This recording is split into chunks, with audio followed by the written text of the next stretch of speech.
versículo 36.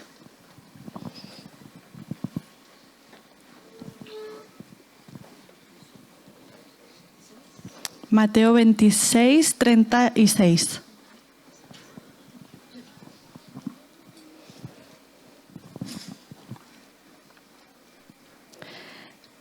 Dice así: entonces Jesús llegó con ellos a un lugar que se llama Getsemaní y dijo a sus discípulos: sentaos aquí mientras yo voy allí y oro.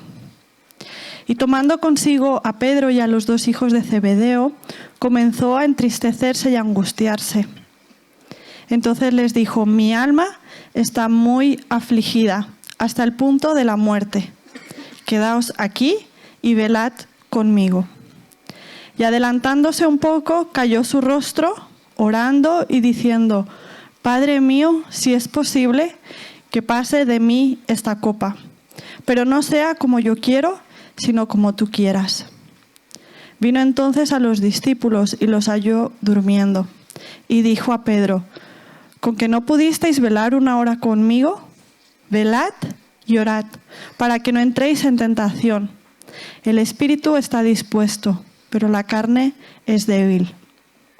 Apartándose de nuevo, oró por segunda vez, diciendo: Padre mío, si esta no puede pasar sin que yo la beba, hágase tu voluntad.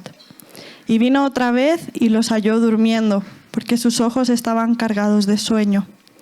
Dejándolos de nuevo, se fue y oró por tercera vez, diciendo otra vez las mismas palabras. Entonces vino a los discípulos y les dijo: ¿todavía estáis durmiendo y descansando? He aquí ha llegado la hora, y el Hijo del Hombre es entregado en manos de pecadores. Levantaos, vamos, mirad, está cerca el que me entrega.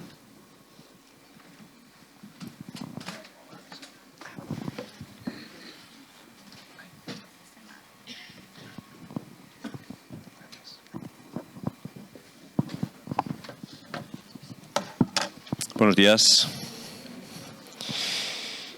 Vamos con nuestra tercera semana mirando oraciones de Jesús. Aquí detrás enseguida aparecerá esta frase, estas palabras de Jesús: Padre mío, si es posible, que pase de mí esta copa, pero que no sea como yo quiero, sino como tú quieras. Recordaréis que las 2 semanas anteriores, las oraciones de Jesús, la primera semana, era en el contexto del fallecimiento de su amigo Lázaro. ¿Recordáis? ¿Sí?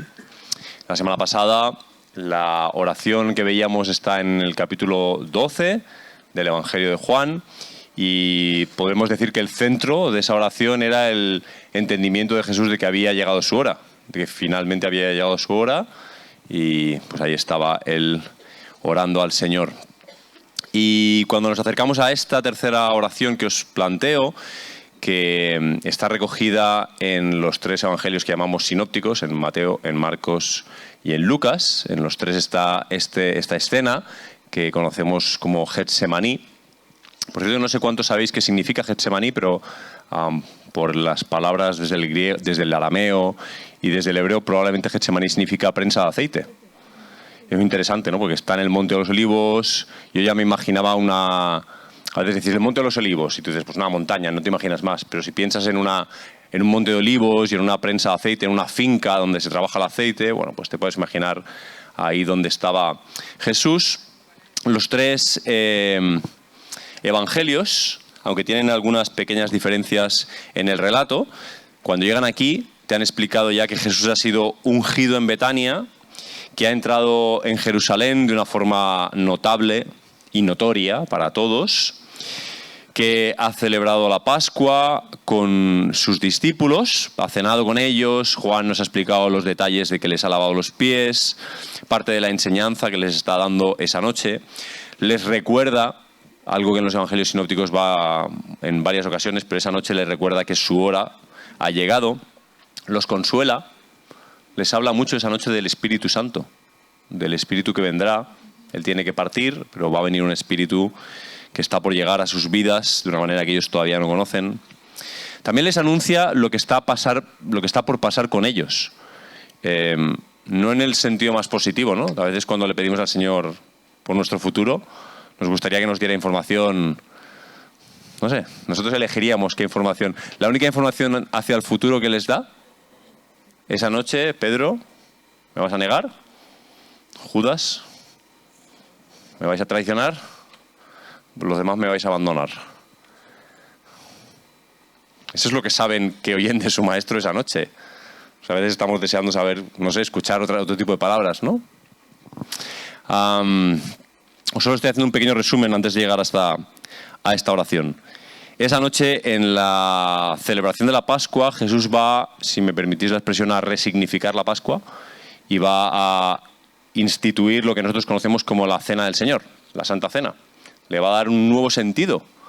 Va a poner el pan y el vino en un lugar diferente, le va a dar un significado concreto. A partir de ahí, sus discípulos lo vamos a hacer con la intención de anunciar su muerte, de recordarle, de anunciarle al mundo. Y van a orar juntos, van a cantar, se nos dice que van a cantar también. Van a salir del lugar donde están cenando, van a encaminarse hacia esa finca, a ese lugar donde parece que trabajan el aceite y las olivas. Y ahí Jesús va, de acuerdo a los 3 evangelios, va a dejar a sus discípulos, no se los va a llevar todos a una reunión de oración, sino que los va a dejar, les va a decir, sentaos aquí y esperadme mientras yo voy allá y oro. Según la versión de evangelio que leas, hay 3 que van a acompañarle un poco más lejos, pero al final también les va a decir, velad aquí también vosotros, y él va a estar ahí en soledad. Ahora, me gustaría mirar con vosotros, aunque aquí está la oración de acuerdo a Mateo, en Marcos y en Lucas aparece también esta oración. Os las voy a leer las 3 y me gustaría fijarme con vosotros en detallitos en las palabras. Mateo dice, Padre mío, si es posible que pase de mí esta copa, pero no sea como yo quiero, sino como tú quieras. Esto es como Mateo registra esta oración. Marcos dice, Padre, todas las cosas son posibles para ti. Fíjate los matices, ¿no? Mateo es, si es posible. Si es posible. Marcos dice, todas las cosas son posibles para ti.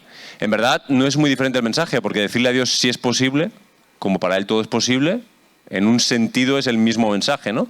Pero hay un registro diferente a las palabras. Y en vez de decir que pase de mí esta copa, Marcos va a decir, aparta de mí esta copa. Mateo decía, pero no sea como yo quiero, sino como tú quieras. Marcos dice algo muy parecido, que no sea lo que yo quiero, sino lo que tú. Cuando llegas a Lucas, hay también matices interesantes. Los 3 empiezan por Padre. ¿Recordáis que os lo dije al principio del mes? Cada vez que Jesús va a levantar su voz para orar, la primera palabra que va a salir por su boca va a ser Abba, Padre. Pero no va a decir, en Lucas el registro no dice si es posible o todo es posible para ti. Lucas registra la oración diciendo, Padre, si quieres. Tiene sus matices, ¿no? El tema. Si quieres. No es si es posible, sino si tú quieres. Aparta de mí esta copa. Y en vez de decir, como han dicho Mateo y Marcos, veis que el fondo del sentido es el mismo, pero hay, como os digo, cosas interesantes hacen las palabras. En vez de decir, pero no sea como yo quiero, sino como tú quieres, va a decir que no se haga mi voluntad, sino la tuya. Y va a introducir aquí una palabra, la palabra voluntad, que, bueno, vamos a reconocer que es uno de los grandes hits del cristianismo, ¿no? Cada campamento que exista cristiano va a tener algún tipo de taller que se llame Cómo conocer la voluntad de Dios, o Caminando en la voluntad de Dios, o cosas por el estilo. Es uno de los grandes temas que nos inquietan. Uno de los motivos en los que en muchos momentos de nuestra vida nos paramos como queriendo certeza o queriendo a lo mejor salir de la incertidumbre que tenemos sobre si lo que yo quiero hacer o lo que pienso que quiero hacer o el camino que yo entiendo es efectivamente el camino de Dios para mí, o yo no estoy escuchando con atención, no estoy entendiendo, o estoy entendiendo pero estoy mirando para otro lado. A veces tenemos ahí diferentes versiones de nuestras luchas. Si te vas al diccionario de la Real Academia de Lengua Española, hay un montón de acepciones. Una palabra que tiene como 10 o 11 acepciones. No las voy a leer todas porque sería sumamente aburrido, pero he elegido 2 o 3. Facultad de decidir y ordenar la propia conducta. Decidir. Voluntad. Aquí una un poco más espectacular. Acto por el que la potencia volitiva admite o rehúye una cosa, queriéndola o aborreciéndola. O sea, la voluntad también es la fuerza de la acción. De hecho, en español hablamos mucho de tener fuerza de voluntad, ¿no? O de carecer de ella. Una tercera acepción, libre albedrío. O, también dice, libre determinación. La última que os leo. Elección de algo sin precepto o impulso externo que obligue. Es decir, dejaría de ser tu voluntad en el momento en que te coaccionen. No sería una voluntad libre. ¿Sí? ¿Se entiende? Bueno, estas son las cosas que dice el diccionario sobre voluntad. Pero aquí, desde luego, nos interesa hablar de algo más que del marco semántico de la palabra. Nos interesa la voluntad de Dios, ¿no? No solo voluntad como concepto. Os decía, más o menos, esto de que en Mateo se dice si es posible, en Marcos todas las cosas son posibles para ti, en Lucas si quieres. ¿Cuál era la voluntad de Dios esa noche? ¿Tiene sentido hablar de la voluntad de Dios para una noche específica o solo cabe hablar de la voluntad de Dios en términos generales? La voluntad es algo como principios que están ahí y luego ya la aplicación en el día a día, en lo cotidiano. Dios no quiere saber nada del tema, o Dios tiene voluntad específica para cosas específicas. Una batería de preguntas para vosotros. ¿Quería el Padre que Jesús sufriera esa noche? ¿Qué creéis?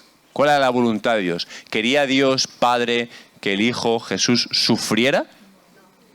Yo creo que no. ¿Quería el Padre glorificar a Jesús? Esto lo vimos más claro la semana pasada, ¿no? Sí. ¿Jesús tenía que ir a la cruz? ¿Tenía que? ¿Tenía que? No debería haber tenido que. El Padre quería que fuera y él, aquí vemos que quería, pero tenía sus luchas. Meteremos ahí. ¿Sabía Jesús que tenía que ir a la cruz? Sí, lo sabía. En los evangelios dicen claramente que él sabía que había llegado su hora, ¿no? ¿La cruz iba a suponer un sufrimiento para Jesús? ¿Veis el problema que tenemos entre manos? Os repito la primera y la última que os he hecho. ¿Quería el Padre que sufriera Jesús? ¿Ir a la cruz iba a suponer sufrimiento para Jesús? Es ahí el problema. Tenemos un problema intelectual aquí. Y es que hablar de la voluntad de Dios puede ser más fácil o más difícil. Yo creo que es muy difícil, aunque algunas personas lo hacen, pues, no sé, con suma ligereza y parecen tener muy clara la voluntad de Dios. Pero yo creo que hay tal complejidad de la voluntad de Dios como en Dios mismo. Y que Dios es un Dios comprensible y que se da a entender y que se presenta a nosotros, a la vez que Dios es un misterio y que ninguno de nosotros puede abarcarle. Entonces, claro que podemos conocer la voluntad de Dios, pero claro que vamos a mantener nuestra humildad o de forma libre, o la vida nos va a enseñar a mantenerla. Sí, no quería decir a palos, pero me vale. A palos, me vale, a palos. A palos aprendidos en la dureza de la realidad.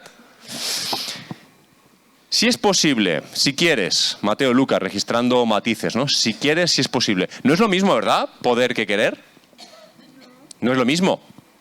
O sea, yo puedo querer, pero a lo mejor no tengo el poder para llevar a cabo lo que quiero. Yo quiero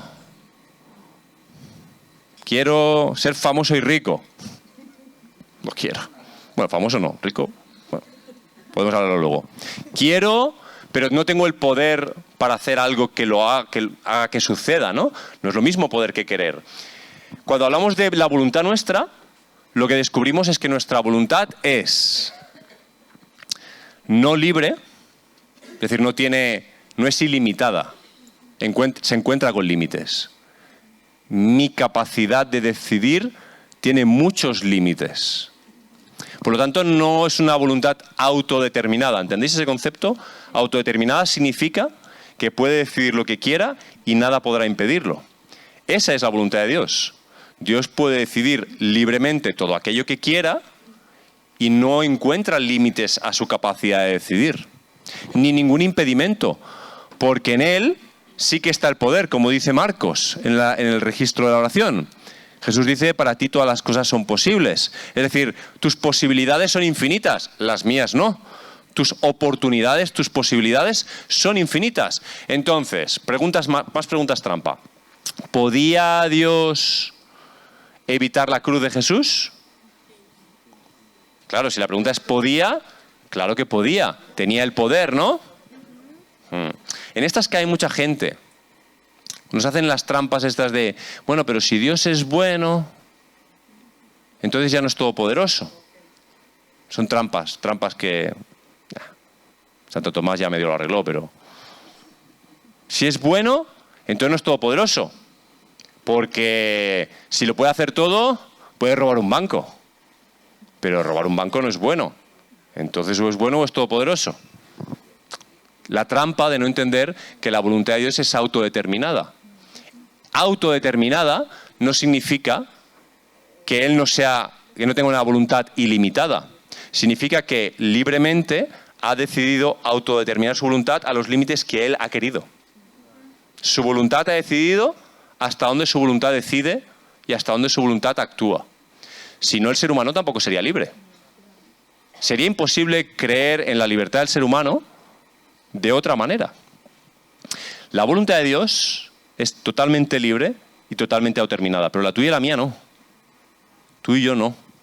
Por eso, cuando pensamos en estas palabras de Jesús, cuando dice, Padre, si es posible, o para ti todo es posible, o si quieres, no puedes medir la voluntad de Dios como si fuera una extensión de nuestra voluntad. Porque nuestra voluntad es de una manera, la suya es totalmente diferente, es de otra manera. Y tienes que pararte a pensar y no hacerte trampas mentales como, pero entonces, ¿por qué el Padre no quiso? No, sí quiso. Claro que quiso. El Padre no quería que su hijo sufriera. No quería. Pero sí quería que te salvara. Sí quería que tú no sufrieras. Y estaba dispuesto a pagar el precio que hiciera falta, su hijo, para que los que iba a adoptar no sufrieran. Sigo. La voluntad de Dios. Mira, la vida es una manera en la que a mí me ha ayudado muchas veces a enfocar cosas y a enfrentar cosas, es, entre otras muchas maneras de explicarla, es una lucha de voluntades entre mi voluntad y la voluntad de Dios. Yo me levanto por la mañana y vivo la vida. Y cada día, sin falta, descubro que en mi accionar, en mi caminar por el día, mi voluntad choca con la voluntad de Dios numerosas veces. Todo el tiempo, casi te diría. Porque ser cristiano no significa que tu voluntad esté perfectamente alineada con la voluntad de Dios y que, por lo tanto, si tú te dejas llevar, estás haciendo la obra de Dios. Las Escrituras enseñan muchísimo sobre ese tema. Por ejemplo, te dicen, hay cosas que son muy claras. La ira del hombre no obra la justicia de Dios. Entonces tú dices, bueno, si yo estoy actuando desde la ira, tengo claro que no estoy actuando lo que Dios quiere, no estoy actuando de acuerdo a su voluntad. Pero luego hay mucho campo gris en el que no tenemos palabras específicas que nos ayuden a entender. Tenemos muchos principios, pero tenemos que aplicarlos a la vida real, a nuestra vida cotidiana, al hecho de ser trabajador, al hecho de ser un amigo, al hecho de conversar, al hecho de reflexionar y pensar, al hecho de cómo manejar dinero, al hecho de cómo brindar ayuda. Tenemos que pensar y aplicar los principios de Dios y lo que sabemos de su voluntad a una gama infinita de situaciones. Es una lucha de voluntades. De hecho, si miras la oración, las frases de Jesús es que pase de mí esta copa o aparta de mí esta copa. Aquí Jesús está expresando su voluntad. Y de nuevo te quedan dos alternativas ante este texto. Dos alternativas. Esto lo he dicho en otros textos. O las palabras registradas representan la verdad de lo que sucedió, o es una obra de teatro. Es una performance en la que Jesús hace ver, como si estuviera actuando para ti y para mí, que vamos a leerle, hace ver que su voluntad y la del Padre no están alineadas, cuando en el fondo sí que están alineadas, y lo dice de cara a la galería. Pero es interesante que aquel día estaba orando solo. De hecho, nos podemos preguntar cómo ha llegado esta oración a nosotros. Estaba solo, ¿no? Pero Mateo, Marcos y Lucas saben que estaba orando. No sé en qué momento Jesús se lo comunicó o el Espíritu se lo comunicó, no lo sé. Lo que te estoy diciendo es, o desechas el texto, dices esto es un teatro, o lo abrazas como verdad y reconoces que en este momento de la vida de Jesús, el anhelo de su corazón, lo que él quiere, lo que su voluntad libre elegiría, es que esa copa pase. Y esa copa, en los evangelios, no hay ninguna duda de que se está refiriendo a su muerte. ¿Recordáis en Mateo, en capítulo 20, la copa que yo bebo, ¿acaso podéis beberla vosotros? Le dice a los discípulos. Y ellos osados dicen, claro que podemos. Porque no entienden de qué está hablando. Pero la voluntad de Jesús, el ser humano, está deseando que esa copa pase de largo. Traducido, Jesús no quiere la muerte. La suya tampoco. No la quiere. De hecho, los teólogos no son ciegos a la realidad de que este texto es uno de los textos que más claramente muestra la humanidad de Jesús. Y sinceramente yo agradezco al Señor por textos como este. No podría creer, sinceramente no podría creer en un Jesús robótico.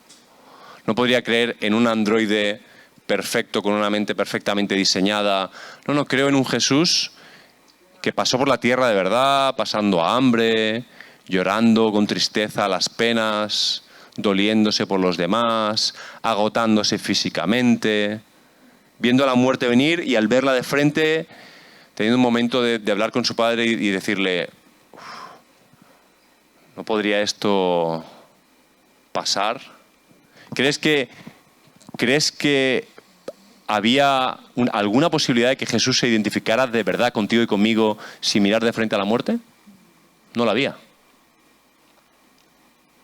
Podría solo entendernos, vamos a decirlo, teológicamente, teóricamente, espiritualmente, pero no podría, si él no hubiera tenido un cuerpo de carne como el tuyo y como el mío, nosotros también podríamos, incluso de esa manera que a veces hacen los niños pequeños, podíamos mirarle despectivamente y decirle, claro, ¿qué vas a decirme si tú no has tenido que pasar por ahí? Pero sí, a veces la gente discute, teológicamente digo, y la discusión me parece legítima, porque no hay ningún registro en los evangelios de enfermedad en Jesús. Y la gente teologiza eso mucho. Como no se enfermó nunca, por aquí te vas a Isaías 53, Él llevó nuestras enfermedades, si tú estás en orden con el Señor, tú no puedes enfermarte. Bolas que nos hacemos en la cabeza, que bueno, hay que ver hasta dónde llegan. Él no enfermó, pero él murió, que es la enfermedad máxima del cuerpo. Es que todas y cada una de las células enfermen hasta la muerte, aunque sea por un acto violento, aunque sea por una cruz. Él murió por ti y por mí. De hecho, podemos afirmar que él asumió la enfermedad última en su cuerpo para que tú y yo no muramos para siempre. Yo le doy muchas gracias al Señor por esta oración. No por el momento que él tuvo que pasar. Sí, también le doy gracias por eso, entendedme. Quiero decir, por el hecho de que esté aquí registrada, por el hecho de poder leerla, ver qué palabras salieron de su boca esa noche, horas antes de morir, sabiendo que tenía que morir.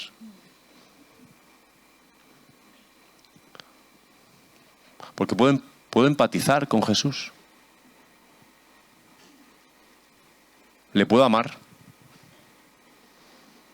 Puedo amarle. Murió por mí. Una lucha de voluntades. Fíjate, nuestro camino, el tuyo y el mío, no pasa por Getsemaní. Me explico. Ni tú ni yo vamos a tener que ir a la cruz en el sentido en el que Jesús fue a la cruz. Ni tú y yo no podemos Estoy hablando de algo muy grande. No podemos.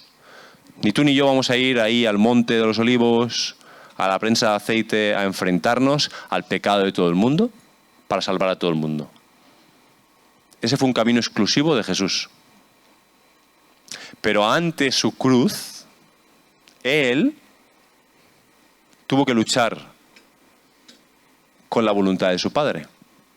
Quizá la palabra luchar no te gusta, pero tuvo que... Hoy se usa mucho la palabra conciliar para hablar del mundo laboral y del mundo familiar. Hay que conciliar la vida familiar con la vida laboral. Bueno, Jesús tuvo que conciliar su voluntad con la del Padre.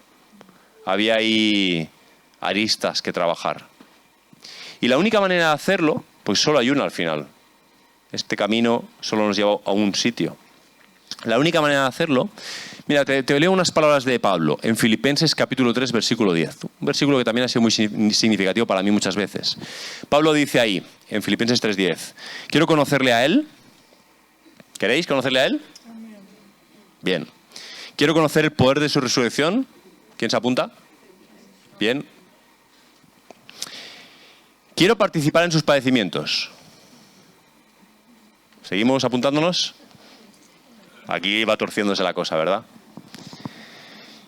Llegando a ser, mira hasta dónde lo lleva Pablo, llegando a ser como Él, otras versiones dicen semejante a Él, llegando a ser semejante a Él en su muerte.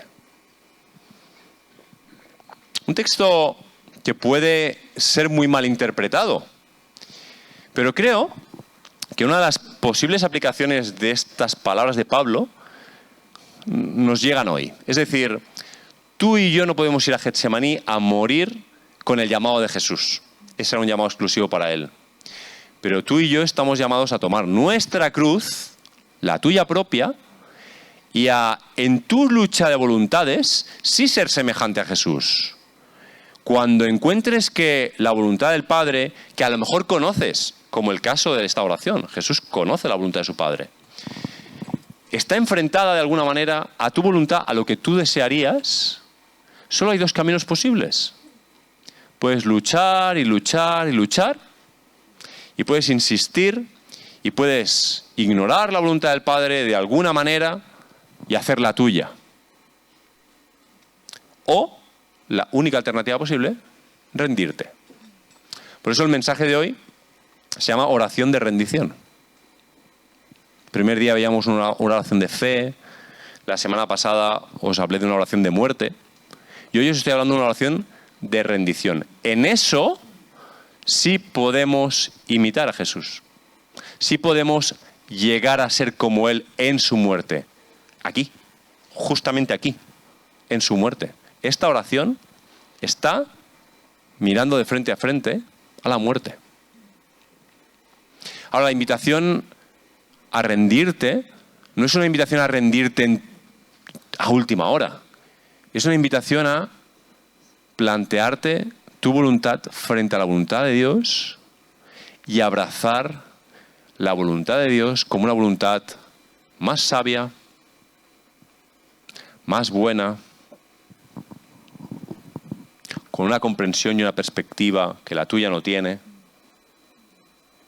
Incluso, no te voy a decir a ojos ciegos, pero incluso más allá del entendimiento. Me refiero a cuando tú conoces la voluntad de Dios, pero no entiendes a dónde apunta.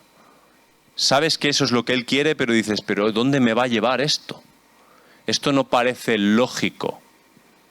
Esto no parece sentido común. No estoy haciendo una invitación a la locura, pero el Evangelio, en cierta manera, a ojos del mundo, es locura.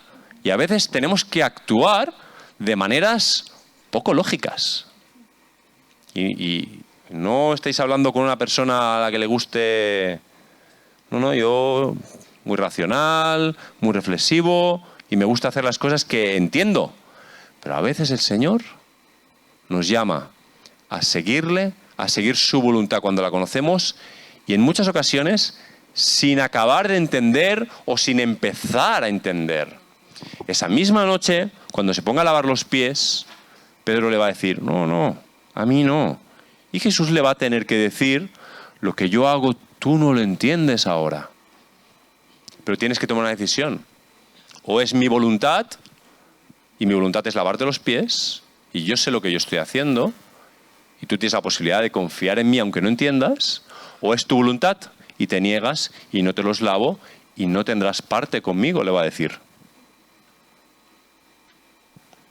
Esto es una lucha de voluntades. Y a los cristianos nos gusta mucho vernos como frente al mundo en el bando de Dios. Pero lo cierto es que estamos en el mismo bando que ellos en lo que tiene que ver con luchar con nuestra voluntad. Lo que pasa es que estamos asistidos por el Espíritu, gracias a Dios. Estamos asistidos por el Espíritu del que Jesús les va a hablar esa noche también. Les va a decir, os conviene que me vaya.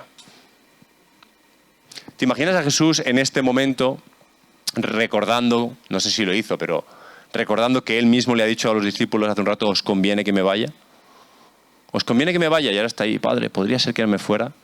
¿Ves la lucha de voluntades?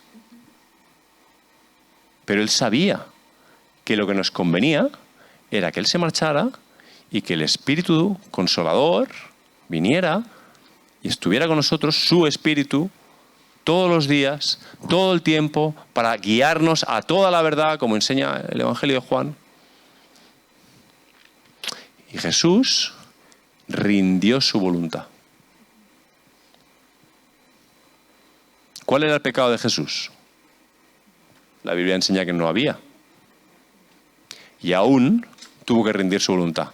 ¿Cuántas veces nosotros cristianos, cuando llevamos una vida que en nuestra película mental es una vida correcta, es una vida cristiana correcta, pensamos que porque estamos viviendo correctamente la fe, no vamos a tener que luchar? No confundas las cosas.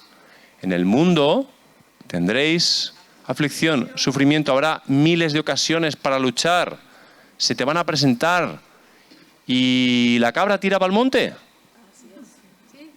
Tú vas a tirar a tus montes. No sé cuáles son, tú sabrás. Pero te vas a ver a ti mismo en más de una ocasión, caminando un camino, y vas a decir, este no es el camino. Y lo sé, pero estás ahí en ese camino y vas a tener que pararte y decirle, Señor, yo quiero seguir por este camino, pero sé que no es tu camino. Y vas a tener que luchar tu voluntad con la voluntad de Jesús, con la voluntad del Padre. Por eso, la rendición se plantea en estas palabras de Jesús también. Pero no se haga mi voluntad. O sea, es cierto, hay una lucha aquí. Pero la lucha la finalizo rindiéndome. No te digo que no luches. Lucha el tiempo que tú quieras. Mira a Jacob, pobrecito mío. Hasta que no se quedó cojo, hasta que no le dieron un golpe de gracia en la cadera, el tío ahí peleando. No sé cuánto tiempo necesitará luchar. A veces, que nos gusta también coger un caso y generalizarlo para todos. Bueno, a lo mejor algunos de nosotros acabamos cojos, o ciegos de un ojo, o con un dolor aquí o allí, por haber luchado con quien no deberíamos luchar. Pero luchamos. Entonces, lleva la lucha hasta donde tú quieras, pero te estoy informando de dónde debe acabar. Tus luchas con el Señor deben acabar en rendición. Ahora, en rendición libre, no coaccionada. Nadie te puede... Esto sí que es tan privado, es tan íntimo. ¿Quién puede obligarte a rendirte? Nadie. El Espíritu Santo puede hablar a tu corazón y aún así Él no te va a obligar a rendirte. ¿Te lo repito? ¿Sí? Vale. El Espíritu Santo no te va a obligar tampoco. Nadie puede coaccionar tu voluntad, que no es libre como la de Dios, pero tiene un espacio de acción. Tiene un espacio de acción privado, íntimo tuyo, en el que nadie puede meter la mano y doblegarlo. Tú tienes que tomar tus decisiones libremente. Eliges rendirte a la voluntad del Señor, cuando lo entiendes, cuando no. Señor, que no sea mi voluntad, que no sea como yo quiero, que sea como tú quieras. Pero fíjate que la frase implica que Jesús quiere otra cosa. No te engañes a ti mismo. Acepta las dos realidades, van de la mano. Rendirte no significa que ahora ya quiero lo que quiere Él. A veces esperamos que si oramos, lo que yo quiero se va a alinear con lo que Él quiere. Puede que pase algunas veces. Otras veces tú vas a querer seguir por otro lugar, pero por amor al Señor, por obediencia, te vas a rendir y queriendo una cosa, vas a hacer otra. Como un acto de reconocimiento. Como un acto de rendición a aquel que en verdad tú quieres que gobierne tu vida. Y como quieres que gobierne tu vida, no puedes gobernarla tú. Si seguimos a Jesús, quiere decir que vamos detrás de Él, por el camino que Él decide. Si yo elijo el camino, entonces no estoy siguiendo a Jesús. Son dualidades muy básicas y muy fáciles de entender, pero muy complejas de vivir. Son complejas de vivir.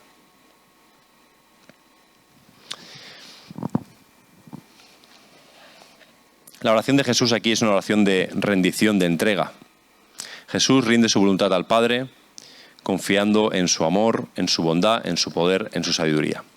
Me gustaría concluir de una manera particular hoy. Me gustaría invitaros a cerrar los ojos. Le voy a pedir a... Perfecto.